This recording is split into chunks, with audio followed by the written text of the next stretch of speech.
मैं मोदी जी को कहना चाहता हूं, भ्रष्टाचार से अगर लड़ाई लड़नी है तो केजरीवाल से सीखो। उन्होंने एक मैसेज दिया है सारे देश को कि अगर मैं केजरीवाल को गिरफ्तार कर सकता हूं तो किसी को भी गिरफ्तार कर सकता हूं। शिवराज सिंह चौहान जिसने मध्य प्रदेश का चुनाव जीत के दिया इन लोगों ने, शिवराज सिंह चौहान ने उसको मुख्यमंत्री नहीं बनाया, उसकी राजनीति खत्म कर दी। मैं बीजेपी से पूछता हूं, आपका प्रधानमंत्री कौन होगा?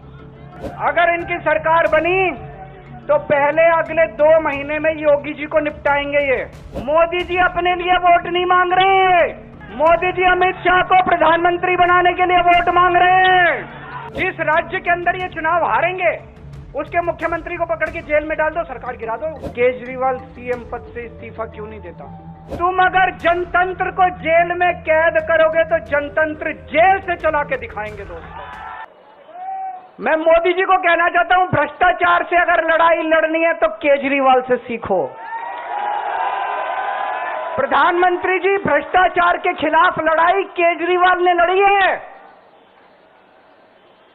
2015 में जब दिल्ली में हमारी सरकार बनी थी, हमारे एक मंत्री का एक ऑडियो मेरे पास किसी ने व्हाट्सएप कर दिया। उस ऑडियो में मेरा मंत्री किसी दुकान वाले से 5 लाख रुपए मांग रहा था। किसी मीडिया वाले को नहीं पता था, विपक्ष को नहीं पता था। आप लोगों को याद होगा, मैंने अपने खुद मंत्री को सीबीआई के हवाले कर दिया, जेल भेज दिया था अपने मंत्री को। ये होती है भ्रष्टाचार के खिलाफ लड़ाई। केजरीवाल को क्यों गिरफ्तार किया? केजरीवाल को गिरफ्तार करके उन्होंने एक मैसेज दिया है सारे देश को कि अगर मैं केजरीवाल को गिरफ्तार कर सकता हूं तो किसी को भी गिरफ्तार कर सकता हूं। कोई केस नहीं होगा, कोई मामला नहीं होगा, तब भी मैं तुमको गिरफ्तार कर सकता हूं। एक बेहद खतरनाक मिशन चालू किया हुआ है प्रधानमंत्री जी ने, बहुत ही खतरनाक। देशवासियों को यह समझने की, अब जब मैं बोलने जा रहा हूं, समझने की जरूरत है। उस मिशन का नाम है वन नेशन वन लीडर। देश के सारे नेताओं को खत्म करना चाहते हैं मोदी जी, और इसको 2 स्तर के ऊपर इस मिशन को चला रहे हैं। जितने विपक्ष के नेता हैं उनको जेल भेजेंगे। विपक्ष के अंदर आज इन्होंने मनीष सिसोदिया को जेल भेज दिया, संजय सिंह को जेल भेज दिया, सत्येंद्र जैन को जेल भेज दिया, केजरीवाल को जेल भेज दिया, हेमंत सोरेन को जेल भेज दिया, ममता दीदी के कई मंत्रियों को जेल भेज दिया, स्टैलिन के कई मंत्रियों को जेल भेज दिया, केरला के सीएम के पीछे पड़े हैं।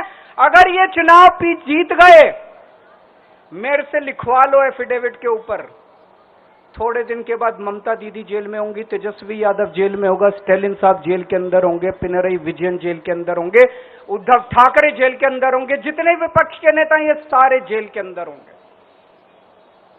अगर ये चुनाव जीत गए, इन्होंने बीजेपी का एक नेता नहीं छोड़ा। आडवाणी जी की राजनीति खत्म कर दी इन्होंने, मुरली मनोहर जोशी की राजनीति खत्म कर दी, सुमित्रा महाजन की। शिवराज सिंह चौहान जिसने मध्य प्रदेश का चुनाव जीत के दिया इन लोगों ने, शिवराज सिंह चौहान ने उसको मुख्यमंत्री नहीं बनाया, उसकी राजनीति खत्म कर दी। वसुंधरा राजे की राजनीति खत्म कर दी इन्होंने, खट्टर साहब की राजनीति खत्म कर दी, डॉक्टर रमन सिंह की राजनीति खत्म कर दी। अब अगला किसका नंबर है? योगी आदित्यनाथ। अगर ये चुनाव जीत गए, मेरे से लिखवा लो, 2 महीने के अंदर उत्तर प्रदेश का मुख्यमंत्री बदल देंगे ये लोग। योगी आदित्यनाथ की राजनीति खत्म करेंगे, उनको भी निपटा देंगे ये लोग। यही तानाशाही है दोस्तों। वन नेशन वन लीडर ये चाहते हैं, एक ही तानाशाह इस देश के अंदर बचेगा, एक ही तानाशाह इस देश के अंदर बचेगा। मैं सुप्रीम कोर्ट का बहुत बहुत शुक्रिया अदा करना चाहता हूं। उन्होंने 21 दिन दिए हैं, एक दिन में 24 घंटे हैं। मैं एक दिन में 24 में से 36 घंटे काम करूंगा, पूरे देश भर में घूमूंगा इस तानाशाही को रोकने के लिए। दोस्तों, जितनी मेरे अंदर ताकत है, मेरा सब कुछ कुर्बान है देश के लिए। मेरा तन मन धन सब कुछ कुर्बान है मेरे देश के लिए। मेरे खून का एक एक कतरा मेरे देश के लिए, मेरे शरीर का एक एक कतरा, मेरी जिंदगी का एक एक पल मेरे देश के लिए। मेरे देश को बचाने के लिए मैं पूरे देश में जाऊंगा दोस्तों। अब एक बहुत महत्वपूर्ण बात करने जा रहा हूं, उसको ध्यान से सुनना। ये लोग इंडिया गठबंधन से पूछते हैं आपका प्रधानमंत्री कौन होगा।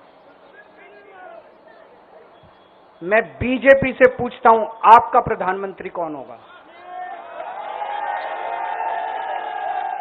आप लोग सोच रहे होंगे केजरीवाल क्या बात कर रहा है, मोदी जी होंगे। नहीं, मोदी जी अगले साल 17 सितंबर को 75 साल के हो रहे हैं।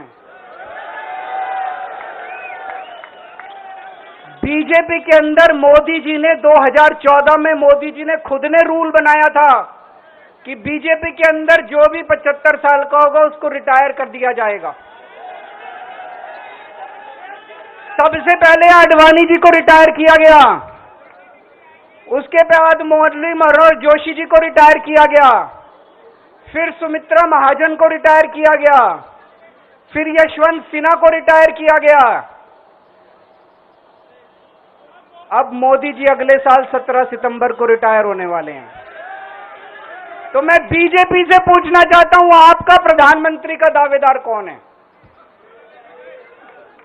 दोस्तों, अगले साल 17 सितंबर तक अगर इनकी सरकार बनी, तो उस पे भी आऊंगा मैं, अगर इनकी सरकार बनी तो पहले अगले 2 महीने में योगी जी को निपटाएंगे ये, और उसके बाद मोदी जी के सबसे खास अमित शाह को ये प्रधानमंत्री बनाएंगे।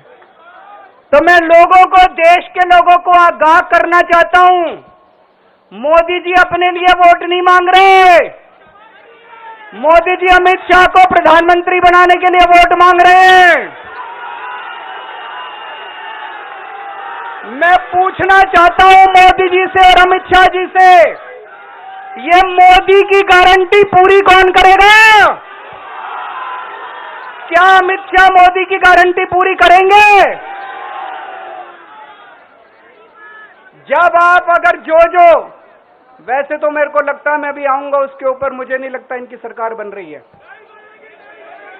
लेकिन जो बीजेपी को वोट देने जाएं वो ये सोच के जाना कि आप मोदी जी के नाम पे वोट नहीं दे रहे, आप अमित शाह के नाम पे वोट दे रहे। दोस्तों, अगर मैं गलत हूं तो मेरे को बताना। हरियाणा में इनकी सीट कम हो रही है, राजस्थान में कम हो रही है, कर्नाटक में कम हो रही है, दिल्ली में कम हो रही है, बिहार में कम हो रही है, महाराष्ट्र में कम हो रही है, कर्नाटक में कम हो रही है, बंगाल में कम हो रही है, झारखंड में कम हो रही है। बढ़ कहां रही है? यूपी में कम हो रही है। बढ़ कहां रही है? बढ़ एक भी जगह इनकी सीटें नहीं बढ़ रही हैं। मेरा अपना मानना है, और सट्टा बाजार में भी जो चल रहा है, इनकी 220 से 230 के बीच में सीट आ रही है, उससे ज्यादा सीट नहीं आ रही है। जब मैं जेल के अंदर था तो कुछ लोगों ने यह मुद्दा उठाया, केजरीवाल सीएम पद से इस्तीफा क्यों नहीं देता। दोस्तों, केजरीवाल को कभी किसी पद का लालच नहीं हुआ। मैं यहां मंत्री, मुख्यमंत्री, प्रधानमंत्री ये सब बनने नहीं आया। इनकम टैक्स में कमिश्नर की नौकरी करता था। कमिश्नर की नौकरी छोड़ के दिल्ली की झुग्गियों के अंदर 1 नहीं, 2 नहीं, 3 नहीं, 10 साल तक मैंने दिल्ली की झुग्गियों के अंदर काम किया है, सुंदर नगरी और नंद नगरी की झुग्गियों के अंदर, इनकम टैक्स कमिश्नर की नौकरी छोड़ के। जब मेरे को दिल्ली की जनता ने पहली बार सीएम बनाया, असूलों के ऊपर 49 दिन के अंदर सीएम पद से इस्तीफा दे दिया था। एक चपरासी की नौकरी कोई नहीं छोड़ता। सीएम बनने के लिए लोग अपना दायां हाथ कटाने के लिए तैयार होते हैं। मैंने खुद से अपने आप सीएम की कुर्सी को लात मार दी थी 49 दिन के अंदर। मेरे लिए सीएम पद इंपॉर्टेंट नहीं है। आज मैंने सीएम पद से इस्तीफा क्यों नहीं दिया जेल जाने के बाद? दोस्तों, पिछले 75 साल में भारतवर्ष में इतने राज्यों के चुनाव हुए, इतने राज्यों के चुनाव हुए, दिल्ली के अंदर सबसे ऐतिहासिक बहुमत से आम आदमी पार्टी जीती, 55-56% वोट। एक बार 67 सीट, एक बार 62 सीट, इतने भारी बहुमत से आज तक कोई राज्य की सरकार 75 साल में नहीं जीती। इतने भारी बहुमत से जीतने के बावजूद झूठा केस, अब उनको पता है वो हमें हरा नहीं सकते दिल्ली के अंदर। उन्हें पता है अगले 20 साल तक दिल्ली में आम आदमी पार्टी को कोई नहीं हरा सकता। तो उन्होंने एक षड्यंत्र रचा, राजनीतिक षड्यंत्र रचा। केजरीवाल को झूठे केस में जेल भेज दो, केजरीवाल को इस्तीफा देना पड़ेगा, केजरीवाल की सरकार गिर जाएगी। उन्होंने ये षड्यंत्र रचा। मैंने कहा मैं भी इस्तीफा नहीं दूंगा। तुम अगर जनतंत्र को जेल में कैद करोगे तो जनतंत्र जेल से चला के दिखाएंगे दोस्तों। सरकार भी जेल से चला के दिखाएंगे। कतई इस्तीफा, तुम्हारे ट्रैप में फंसने वाले नहीं हम। ये अगर हेमंत सोरेन साहब को भी इस्तीफा नहीं देना चाहिए था, जेल से सरकार चलानी चाहिए थी। अगर हमने इस्तीफा दे दिया, ये तो बड़ा अच्छा है इनके लिए। जिस राज्य के अंदर ये चुनाव हारेंगे उसके मुख्यमंत्री को पकड़ के जेल में डाल दो, सरकार गिरा दो। उसके मुख्यमंत्री को पकड़ के जेल में डाल दो, सरकार।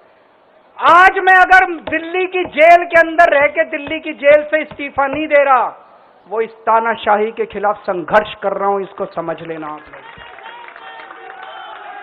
केजरीवाल को किसी पद का लालच नहीं है। सीएम तो 100 सीएम की कुर्सी देश के नाम कुर्बान है दोस्तों।